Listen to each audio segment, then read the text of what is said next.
What's up, everybody? Pete from the basement, here to talk to you about stress. You know those days where, like, nothing is helping and you either have to drink yourself into a coma or you're probably gonna punch a kitten in the face? Like, you just know that if you go outside and the next fucking idiot that cuts you off in the car, you just want to go and fucking rip him out of the car, put his face through the glass, and then grind his fucking face into the broken glass. Yeah, those days. And it's been kind of like a whole week of that for me. The basement's under construction. Everything here is a mess of shit. I haven't gotten to the comic shop. I've got fucking homework coming out my ass. Literally. Not literally. Because that would be kind of weird. I mean, imagine the paper cuts. Anyway. Sometimes I just need to fucking cut loose and relax. And you know what? The state of the world, the state of the comics world, that is, doesn't often help my stress level. And if you've been watching the show, then you know that. So what I do when I have stress, when I'm just in the fucking mood to relax and chill and I need a really good laugh, I turn to my director's cut of Johnny the Homicidal Maniac by Jhonen Vasquez, which I also got autographed by him at a recent comic convention about a year or two ago.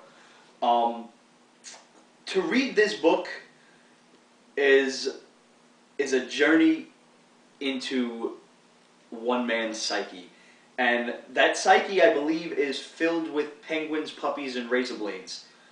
This is possibly the craziest book, the funniest book any of you could ever read. And I'm pretty sure I've told you about this in past episodes, but it warrants me telling you again because this is one comic, this is one book that I truly can keep on reading. I just pick it up and I won't even read the whole thing. I'll just turn to, every now and then, I'll just turn to one or two pages. And whether it's me looking at Nail Bunny telling him to killing yourself isn't the answer, fuck it, just do it. Or if it's one of the random adventures of Happy Noodle Boy, or Tickle Me Elmo summoning his Lord Satan, this is some crazy shit. And it's guaranteed to entertain you. Jhonen Vasquez is one of the craziest motherfuckers there ever was. He's written Johnny the Homicidal Maniac, and then the spin-off of that, the sequel, was Squee. Squee is a little boy that lives next to Johnny, and Squee is pretty much afraid of his own shadow. I'm going to show you a couple of clips coming up right now, just a couple of scans, so you can kind of see what's going on with this. There's Wobbly-Headed Bob, and there's Johnny looking absolutely insane. You just gotta love, you gotta love this, man. The doorbell scene. Just have a look at that on camera. It's popping up right there, and just to come up with some crazy shit like that is absolutely extraordinary. Guys, it's been like I said, it's been a tough week, and I read Johnny the Homicidal Maniac, and this book probably saved the lives of a lot of people, because I was going to go out and kill them. And you guys know just from looking around that I had the weapons to do it. Yeah, no, I was going to go kill a lot of people. And just random people, just, anybody, just to relieve the stress. And I find that reading comic books, especially Johnny, which is actually about killing people, go figure,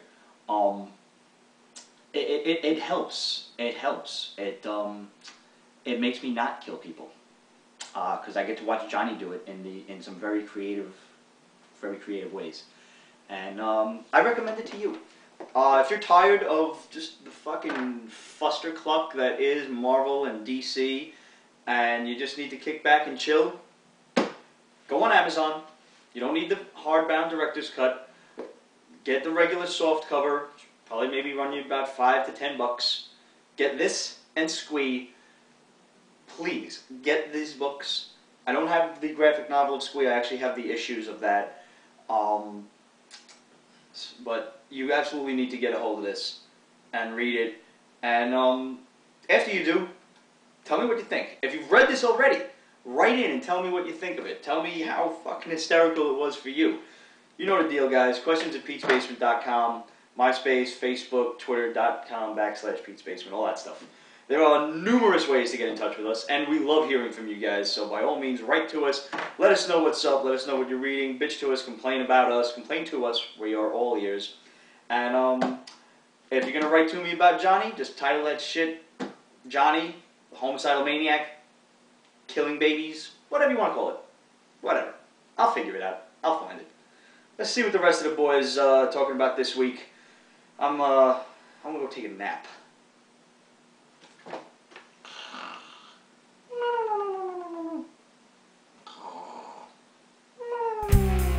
Well, greetings out there. As you may have noticed, the weather's gotten warmer, the women are wearing tighter shirts, and suddenly you have the overwhelming urge to walk around without pants or underwear on in public places. Do you smell that in the air? It's spring. And with spring, we see the comic book events that have dragged on through fall and winter, hopefully coming to an end. I only picked up 4 books this week. All of them are events related. That should give you some indication of where we are right now in comic book land. Green Lantern Corps, number 46, Blackest Night. Very good book. I had no doubts that it would be. The creative team that's been on this has been doing a good job, almost as good as Jeff Johns and his creative team have been doing on the mainstream Blackest Night book. Basically, it is the off-screen battle that you don't see in the Blackest Night title. It's big. It is epic. It is all of the Lantern Corps versus all of the undead of the planet Xanshi. It's very good. A lot of old character plot points brought up about Guy Gardner, about Kyle Rayner. Good. It's very good. It's the only DC book I picked up this week because DC has been consistently disappointing across the board. How does an event go that keeps my attention and actually makes me enjoy the comic book medium? I'm going to start with Realm of Kings, which is not so much an event as it is an overarching setting in the cosmic Marvel realm. So I picked up the last issue of Imperial Guard and Guardians of the Galaxy, issue 24. Both written by Abnett and Lanning, and I'm going to tell you this. There is something really great about having the same writers across the board on a bunch of titles, especially when they're all within the same basic realm and they all cross over and interlap. Great consistency. Abnett and Lanning are also writers of novels. They worked with Warhammer 40,000 and a bunch of other fantasy products. So they have a really good voice. They're really practiced. They work great together. They're probably the most prolific writing team in comic books right now.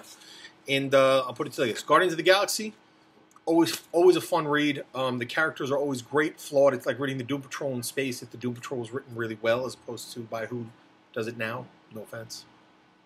High Adventure, it's basically one long action scene with a lot of voiceovers. It ends with the return of someone who I think we were all expecting, given the announcement of which the next major cosmic title crossover is going to be.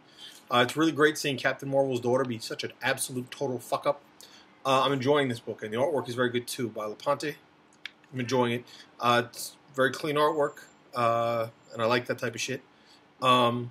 Imperial Guard surprised me. I didn't think I would enjoy this as just sort of one of those weird limited series that they keep launching off of each big crossover, but this was great. You get to see why the Imperial Guard is such a team of badasses. It almost is like reading a military comic book, except all the characters are sort of,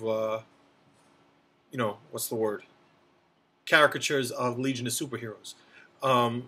It's really fucking good. I enjoyed the hell out of it. I enjoyed the whole mini, actually, which surprised the shit out of me. You get to see, this is one long action fight scene, gory as shit. The last couple pages really sum it up. Basically, the spoiler alert. You can look down there for a little spoiler alert. The Shi'ar, led by Gladiator, and the Kree and the Inhumans/Kree are uniting to face off what fresh new monsters are in the Fault. The artwork in this is not great, but it suits its purposes. It's ugly for an ugly battle. It's the Imperial